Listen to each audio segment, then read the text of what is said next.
Yeah, my name's Jonathan. I'm the conservation architect on the scheme. I'm working for BMA Limited, and the client is Darren McKinley, OCR Limited.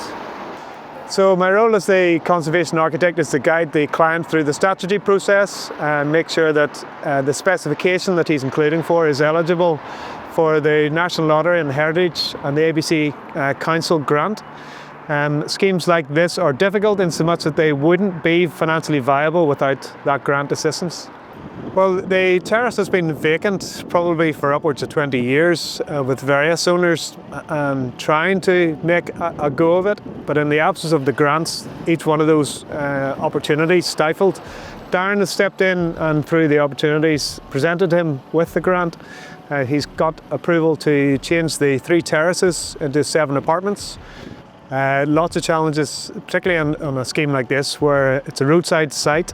There's been dereliction for a considerable period of time and the structure is really quite unstable. So the first challenge is ultimately to get the structure to a point where it's safe to actually do any of the stabilisation works in a way that doesn't compromise the general public, let alone the workmen on the site. Well, this site's a gateway site as you approach in to Lurgan. It, again, wasn't a site that was overly attractive or didn't set Lurgan on its best footing on first arrival. So we think that this conversion will certainly change that.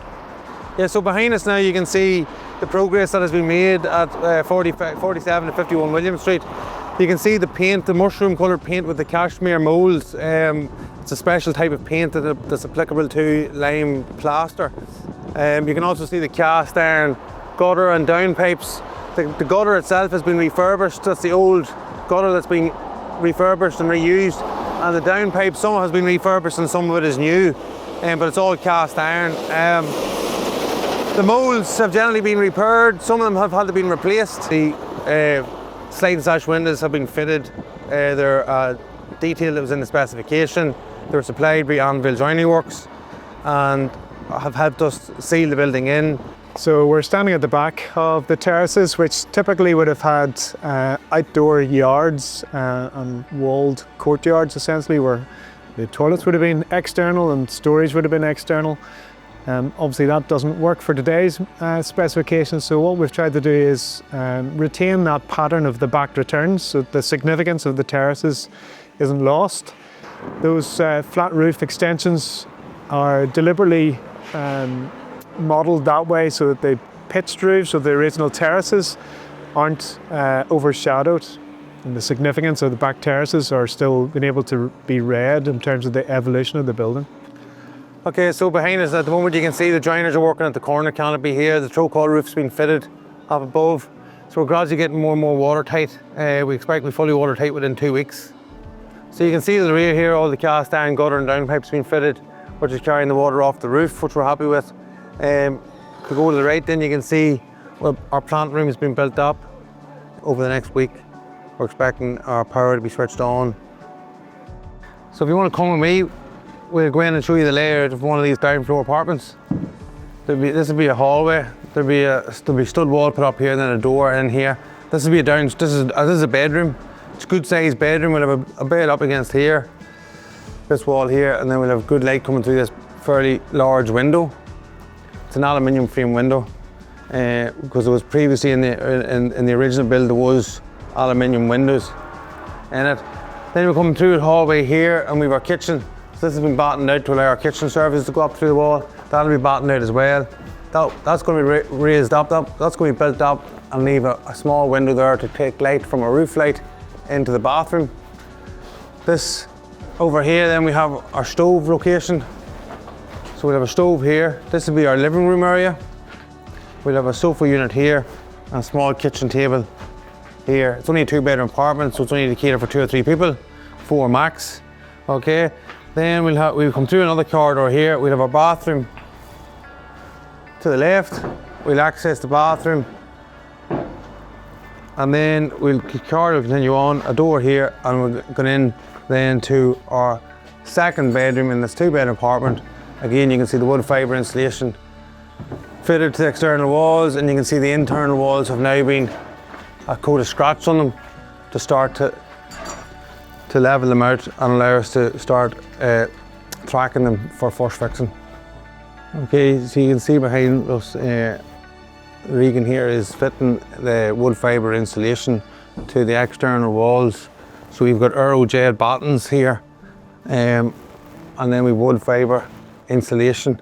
We put a membrane over the top of this now, and then we counter batten it and allow our surface to run down through. If you look around here, this wall, again the external wall, has all been infilled with wood fibre insulation, and this will be covered with a membrane and our tightness tape up against them windows, and that'll help the building breathe long term and also insulate it. So the other thing that the guys have been doing is fitting this gyprock floor. So if you look up here, you can see the gyprock channels, which is a steel channel runs over the top of the joist. There's a rubber sits on top of them, and then we put a plank, plasterboard plank in between the channels. And then the floor is a floating floor. And a combination of all that will reduce the sound transfer between floors, which is a very modern technology and very useful technology that many old houses would love to have. So this is the unit we have progressed the most with. As you can see, we have our kitchen fitted, we have our laminar floor down, and we have our dressing and detail around the windows. And we've also fitted some bespoke units around the chimney breast, trying to make use of the limited space that we have.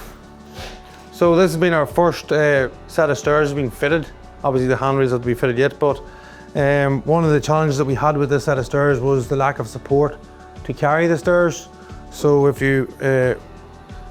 we come up with a steel flex plate which has been fitted from this double joist on this floor to a double joist in this half landing, and you can see the flex plate in there. It's hidden behind the stringer and the scribe and hidden behind this MDF, but that allows us to support that stairway without any posts to the ground or posts coming from the floor, from the ceiling. So we've been able to salvage some of the old red clay brick that came out of the main building, and this is what we've used for the yard wall. So this brick dates back to 19th century, whenever this building was built, and we've reclaimed it and used it now as our yard wall, and we think it's a beautiful contrast in colours. Yeah, so we're sort of on schedule. I'd say we should be finished by the end of April.